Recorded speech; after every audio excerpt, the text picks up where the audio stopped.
মর্মান্তিক এক ঘটনার বরগুনার আমতলীতে বজ্রপাতে প্রাণ হারিয়েছেন পেলেলুর গেবেগুন নামে এক গৃহবধূ।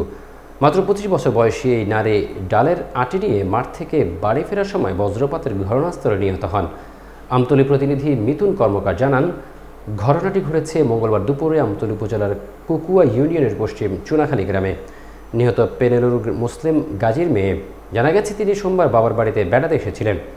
ঘটনার দিন তার মা গোলভানু মাঠে ডাল তুলেছিলেন। সেই ডালের আঠি নিয়ে ফেরার সময় হঠাৎ ভারী বৃষ্টি শুরু হয়, সঙ্গে ভয়াবহ বজ্রপাত। সেই বজ্রপাতে পেলেলুরের শরীরে আগুন ধরে যায়। স্থানীয়রা জানান তিনি ঘটনাস্থলেই মারা যান। নিহতের স্বামী মৃধার বাড়ি একই ইউনিয়নের কৃষ্ণনগর গ্রামে। এই আকস্মিক মৃত্যুতে পরিবারে নেমে এসেছে শোকের ছায়া। এলাকায় লোকজনও দারুণভাবে মর্মাহত। আমতলী থানার ওসি মোহাম্মদ রফিকুল ইসলাম আরিফ জানান, খবর পেয়ে ঘটনাস্থলে পুলিশ পাঠানো হয়েছে। প্রয়োজনীয় ব্যবস্থা নেওয়া হচ্ছে।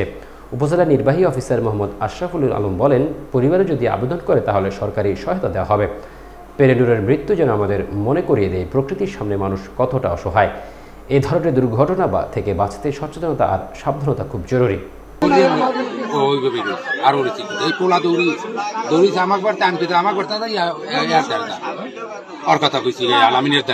গাজী ব্রিজ খবর এই আমার ফোন দিয়েছে আর দৌড়ে গেছে আগে মরা গেছে এই আমি উড়ে পাঠাই লইয়া আমার এই